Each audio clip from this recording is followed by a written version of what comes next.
Hi everybody, I hope you're all doing really well. So it's been a while since I actually sat down and filmed a video. I don't know if this is the first video you'll see from me following my August break, but it's the first one that I'm filming. And yeah, it's been a little while, but I thought I'd kickstart things back off in September by doing my September anticipated releases. And September is always quite a busy month in publishing. It's really the kickstart of preparations towards Christmas. I actually have 18 anticipated releases for September to talk to you about today, which is the most I have ever had. And because I am trying to ease myself back into filming, I've decided that for the first time ever, I'm actually going to split up my anticipated releases. So I'm going to do 9 books now and 9 in a part 2. There are some really fantastic books coming out in both videos, so you'll definitely want to stay tuned. But let's get this started. So coming out on the 4th of September, the first book I have to show you today is non-fiction history, and it is The Stolen Crown, Treachery, Deceit and the Death of the Tudor Dynasty by Tracy Borman. Tracy Borman, I've read a couple of books from her based around the Tudor court. I've read her biography of Thomas Cromwell, as well as her Private Lives of the Tudors, which I read back in 2020. So I know that I do like her writing style. I believe she's chief curator at Historic Royal Palaces, so she does really know her stuff, and this is an area that she knows really well. And in this, it looks like she is looking at some new research or like new interpretations of old research to suggest that in March 1603, when Elizabeth I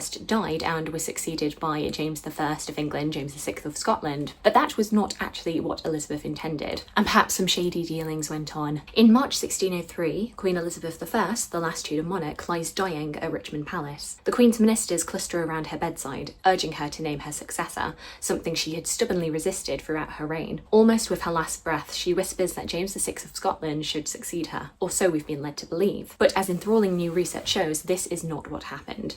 Elizabeth went to her grave without formally naming an heir. The notion of an approved succession from Tudors to Stuarts is little more than an elaborately constructed fiction, a fiction that went on to have devastating consequences. The Stuart regime rapidly descended into turbulence and uncertainty, conspiracy and persecution, witchcraft and gunpowder. I have deliberately not looked into any of this, not listened to any podcasts that Tracy Borman has done, because I really do want to be able to dive into this. It's always really exciting when historians are butting up against the traditional narrative, but you always have to approach all of that with a little bit of caution. There's always risk of sensationalism, and so yeah, I'm really keen to see what I make of this. And then the first fiction offering, also coming out on the 4th of September, is Medusa by Rosie Hewlett. Last year I read her Medea retelling and really enjoyed it. It's one of my favourite Greek myth retellings I've read in quite a while. And you will know from previous videos on my channel that I have read quite a few Medusa retellings. I've read Jessie Burton's, as well as Natalie Haynes. You know, I feel like people are always wanting to reevaluate Medusa and do a feminist retelling, so the real question is, what is different about this one? Within the depths of the underworld, the formidable snake-haired Gorgon has finally had enough. Tired of being eternally and unjustly brandished a villain, Medusa has found the courage to face her tragic past and speak out. Determined to expose the centuries of lies surrounding her name, Medusa gives unparalleled insight into her cursed life, from her earliest memories and abandonment at birth, right through to her tragic and untimely death at the hands of the hero Perseus. Through telling her story, Medusa finally reveals the lost truth behind antiquity's most infamous monster. Going back to non-fiction, coming out on the 4th of September is Queer Georgians, a hidden history of lovers, lawbreakers and homemakers by Anthony Delaney. I always say that I am a big fan of early modern history with the 17th century taken out, so for me that very much means Tudors and Georgians. I just love these time periods, and I love looking at different angles of those times that I've never really considered before. Mother Clapp's Holborn Coffee House is open to all comers, a place of companionship and community, until a tip-off leads to a midnight raid. 2 women, exiled from their families, set up a utopian homestead in a remote Welsh village, inspiring a generation of romantic poets. The celebrated Chevalier Dion, a soldier, diplomat and spy, challenges a rival to a fencing match. The sweepstake is not over who will win, but whether the Chevalier is man or woman. In this dazzling work of restorative history, Dr. Anthony Delaney has traced the stories of people daring to challenge society's expectations, unearthing archives and court records to reveal the tragedies and the joys of queer life 3 centuries ago. breathing new life into the forgotten and offering radical new interpretations of celebrated figures such as Anne Lister, Queer Georgians is an invitation to view our shared history in a whole new light. Coming out on the 9th of September, a fiction offering that I'm sure a lot of people will be looking forward to is Hot Wax by ML Rio. ML Rio, of course, being the author of the very much loved If We Were Villains, which is a book that I read about a year after it came out, and I really enjoyed it. It's a bit of a spin on The Secret History. It definitely pays homage to The Secret History, but where The Secret History's characters characters are obsessed with the ancient world, the characters in If We Were Villains are obsessed with Shakespeare. I did, however, read her most recent offering, Graveyard Shift, last year, and I was a little bit underwhelmed by it. So I don't know what to expect from this one. I don't know if I'm just going to sit back and wait to see what other people say about it before I delve in myself. A vivid and immersive tale of one woman's reckless mission to make sense of the events that shattered her childhood and made her who she is. Summer 1989. 10-year-old Suzanne is drawn like a magnet to her father's forbidden world of electric guitars and tricked out cars. When her mother remarries, she jumps at the chance to tag along to the concert tour that just might be Killing the Girl's wild ride to glory. But fame has sharper fangs than anybody realised, and as the band blazes up the charts, internal power struggles set Gil and his group on a collision course destined for a bloody reckoning, one shrouded in mystery and lore for decades to come. The only witness to a desperate act of violence, Suzanne spends the next 29 years trying to disappear. She trades the music and mayhem of her youth for the quiet of the suburbs and the company of her mild-mannered husband Rob. But when her father's sudden death resurrects the troubled past she tried so hard to bury, she leaves it all behind and hits the road in search of answers. Hitching her fate in Gil's beloved car to two vagabonds who call an old Airstream trailer home, she finds everything she thought she'd lost forever: desire, adventure, and the woman she once wanted to be. But Rob refuses to let her go.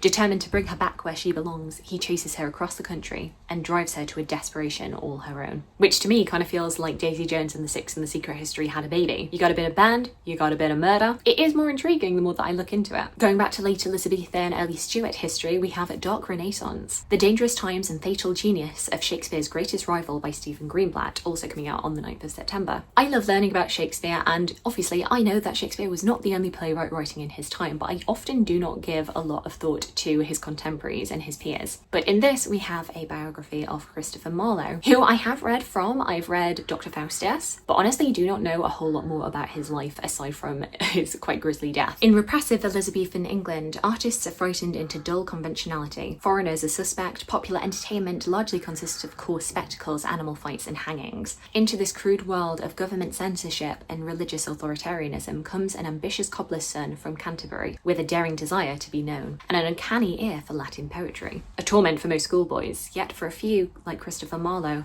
a secret portal to beauty, visionary imagination, transgressive desire, and dangerous skepticism. What Marlowe seizes in his rare opportunity for a classical education, and what he does with it, brings about a spectacular explosion of English literature, language, and culture. His astonishing literary success will, in turn, nourish the talent of collaborator and rival, William Shakespeare. Dark Renaissance illuminates both Marlowe's times and the origins and significance of his work. From his erotic translations of Ovid to his portrayal of unfettered ambition in A Triumphant Tamburlaine to Dr. Faustus, his unforgettable masterpiece about making a pact with the devil in exchange for knowledge. Introducing us to Marlowe's transgressive genius in the form of a thrilling page-turner, Stephen Greenblatt brings a penetrating understanding of the literary work to reveal the inner world of the author, bringing to life a homosexual atheist who was tormented by his own compromises, who refused to toe the party line, and who was murdered just when he had found love. Meanwhile, he explores how the people Marlowe knew and the transformations they wrought gave birth to the economic, scientific and cultural power of the modern world, including Faustian bargains, with which we reckon still. And because I can't stay away from the Tudors, we next have, coming out on the 11th of September, The Story of Tudor Art, a history of Tudor England through its art and objects by Christina J. Faraday. So a few years ago, I read Fanny Moyle's The Life and Times of Hans Holbein, which was this beautiful,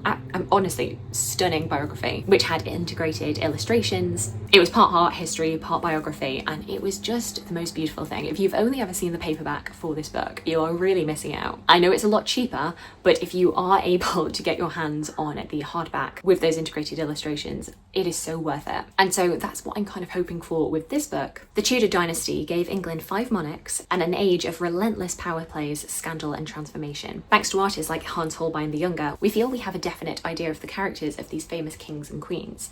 The miserly Henry VII, the 6 times married tyrant Henry VIII, the boy king Edward VI, the devout matriarch Mary I, and the virgin queen Elizabeth I. Yet iconic as they are, when it comes to Tudor art, portraits and rulers are far from the whole story. In the 16th century, images and objects took on powerful new roles as more people than ever before used them to shape their worlds. Monarchs, archbishops and courtiers continued to commission artworks in a variety of media to convey messages and create a record of themselves as office holders and individuals.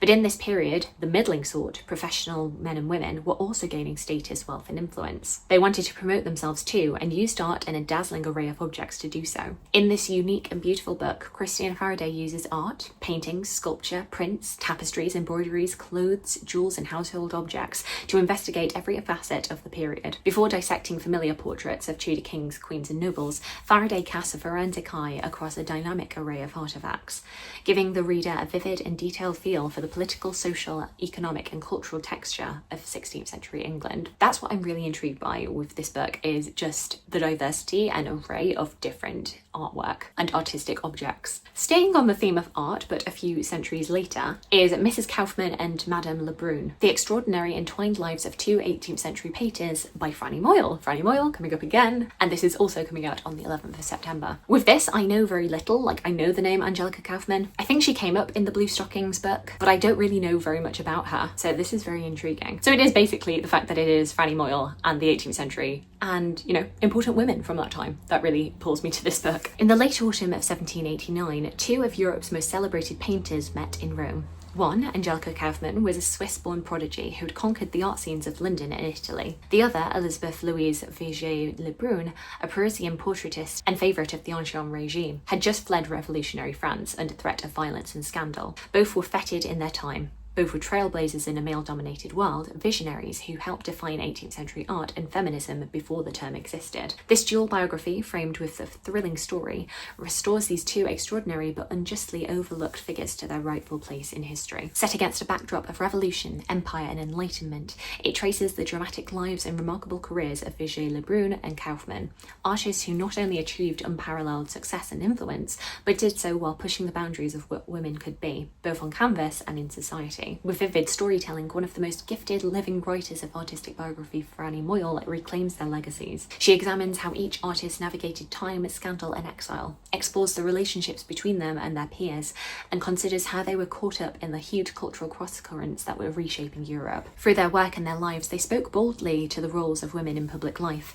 highlighted the prejudices and abuses suffered by their sex, reimagined them and celebrated the female subject, and challenged the institutions that sought to contain them. Through them, we encounter icons such as Marie Antoinette, whose portrait by Lebrun scandaled French society, and Catherine the Great, as well as cultural figures such as Ella Hamilton and Madame de Staël. The penultimate book I'm going to speak about for this video is another Greek myth retelling by an old favourite, once again, coming out on the 11th of September, is No Friend to This House by Natalie Haynes. I think I've pretty much read everything that Natalie Haynes has written at this point. Actually, I may be telling a lie. I think there is one of her earlier books that I've not gotten to, but almost all of them. I am almost a Natalie Haynes completionist. And this is really interesting because this time we have a Medea retelling. So it's kind of like Rosie Hewlett and Natalie Haynes have just swapped books for a second, because a couple of years ago she did a Medusa retelling and now Rosie Hewlett is doing one. And then last year Rosie Hewlett did her own Medea retelling and now Natalie Haynes is doing the same. This is what no one tells you in the song sung about Jason and the Argo. This part of his quest has been forgotten by everyone but me. Jason and his Argonauts set sail to find the Golden Fleece. The journey is filled with danger for him and everyone he meets. But if he ever reaches the distant land he seeks, he faces almost certain death. Medea, priestess, witch, and daughter of a brutal king, has the power to save the life of a stranger. Will she betray her family and her home? And what will she demand in return? Medea and Jason seize their one chance of a life together as the gods intend, but their love is steeped in vengeance from the beginning, and no one, not even those closest to them, will be safe. I feel like Rosie Hewlett did such a great job with this that the only person I can imagine even competing would be Natalie Haynes, so I'm very, very curious to do a little bit of a comparison in my mind and sift through the differences between the two portrayals. The last book I'm going to talk about for this video, also coming out on the 11th of September, is The Gingerbread Bakery by Laurie Gilmore. This whole Dream Harbour series by Laurie Gilmore is, I'm not going to say guilty pleasure, I don't feel guilty about them, but they are very popcornish kinds of reads. I've read all of them pretty much as soon as they've come out, and it's not the kind of thing that I would typically like. I'm not really a big fan of small town romance, and yet every single time one of these books comes out, I snap it up instantly. I speed through it within 1 or 2 sittings, and even if I don't love it, I've still gotten some enjoyment out of it. There just seemed to be a track record so far with Laurie Gilmore where the Pumpkin Spice Cafe I liked but didn't love, the Cinnamon Bun Bookstore I really enjoyed, the Christmas Tree Farm was kind of a bit, it was fine, but then the Strawberry Patch Pancake House I really, really enjoyed, so it seems to be a bit of an off-on relationship. Like I say, none of them are bad, even the ones that I wasn't as fond of with 3 stars for me, but I do wonder if the Gingerbread Bakery will continue the trend and maybe be a little bit lesser of a favourite. As owner of her beloved Gingerbread Bakery, Annie Andrews should have a love life to match her business, sugary and sweet. but instead she's locked in a game of words with the irritatingly upbeat bar owner down the street. Max Sullivan has everything he wants, except the girl he dreams of. It's easier to argue with Annie than to get her to talk to him, but with Jeannie and Logan's wedding coming up, they're about to spend a lot more time with each other. Always a recipe for success. As the snowflakes fall and with romance in the air, will Annie see that the one thing she loves to hate might be her perfect match after all? I love how we're not even trying to not be schmaltzy with these descriptions. The Gingerbread Bakery is a cozy romantic novel with an enemies to lovers dynamic, small town setting, and a happily ever after guaranteed. And these book descriptions always give the tropes for each book, so with this one we have enemies to lovers, found family, small town, and forced proximity, which I feel like is the backdrop for almost all of these books. But hey, I keep on reading them, so I'm clearly not done with it. I always like these books. I always pick them up straight away because they do put me in a seasonal frame of mind. So yeah, here we go, me reading yet another seasonal Laurie Gilmore romance. So there we go, those are the first half of the anticipated releases that I have for September. Please let me know if you've got any of these books on your TBR, and also let me know if there are any books that were coming out in the first half of September that I've missed and you think I should have included. I would love to hear from you. I hope you're having a fantastic day, and I look forward to talking to you again soon. Thanks. Bye.